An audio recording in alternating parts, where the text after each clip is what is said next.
Bapak Ibu yang dikasihi Tuhan, kita kembali di dalam seri Refresh Your Mind and Soul. Dan kembali kita akan terus merenungkan kebenaran firman Tuhan sebagai kekuatan di dalam hidup kita. Hari ini kita akan bersama-sama merenungkan firman Tuhan dari surat Kisah Para Rasul yang ke-8 ayat yang ke-4. Kisah Para Rasul yang ke-8 ayat yang ke-4, demikian firman Tuhan. Mereka yang tersebar itu menjelajah seluruh negeri itu sambil memberitakan Injil. Bapak Ibu yang dikasihi Tuhan, apa yang menjadi renungan kita di dalam Kisah Para Rasul yang ke-8 ayat yang ke-4 ini merupakan penjelasan dari kejadian di dalam ayat yang pertama. Di dalam ayat yang pertama dikatakan, pada waktu itu mulailah penganiayaan yang hebat terhadap jemaat di Yerusalem. Mereka semua kecuali rasul-rasul tersebar ke seluruh daerah Yudea dan Samaria. Bapak Ibu yang dikasihi Tuhan, dikatakan pada zaman itu karena kekristenan saat itu ditekan dan tidak diterima, sehingga semua orang-orang yang mengikutinya, orang-orang yang mengambil bagian di dalam iman itu, mereka dilakukan seperti orang yang jahat.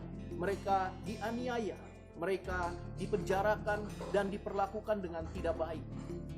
Dan untuk menghindari hal itu mereka tersebar ke berbagai daerah. Tetapi sungguh sangat luar biasa apa yang kita baca dan kita renungkan pada pagi hari ini, Bapak Ibu. Kenapa demikian?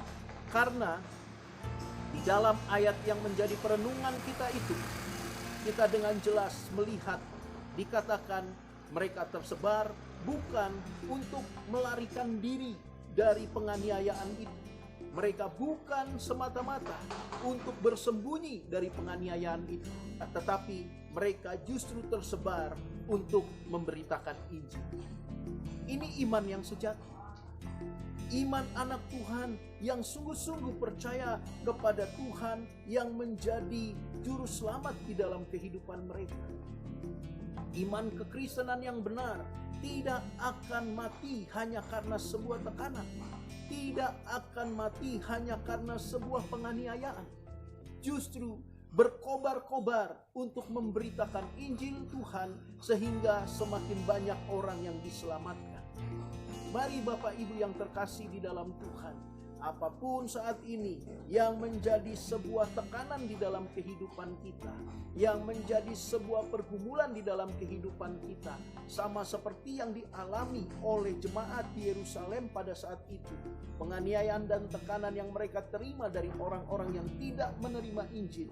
Biarlah ini menjadi kekuatan dalam hidup kita. Apapun masalah pergumulan yang kita hadapi yang menekan hidup kita, tidak membuat kita undur untuk memberitakan Injil Tuhan.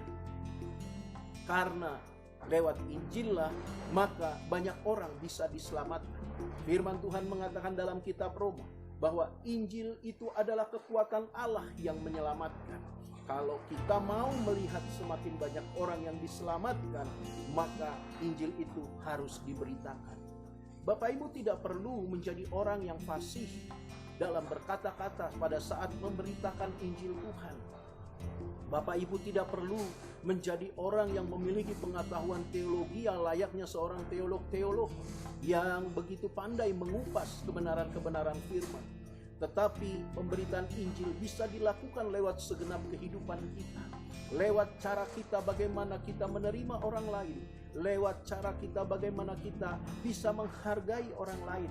Lewat cara hidup kita bagaimana kita bisa menjadi berkat dan dapat menyalurkan berkat bagi mereka yang membutuhkan. Dan lewat berbagai cara yang lain yang menunjukkan kasih Kristus di dalam kehidupan setiap orang. Itu penginjilan yang utama. Itu penginjilan yang sungguh efektif yang bisa kita kerjakan.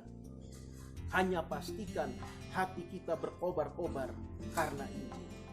Hati yang berkobar-kobar karena Injil akan senantiasa memakai setiap peluang, memakai setiap keadaan, bahkan bisa melihat peluang-peluang yang baik untuk Injil diberitakan.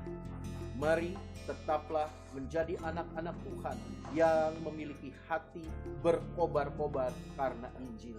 Tetap semangat, tetap bersukacita. Tuhan Yesus memberkati.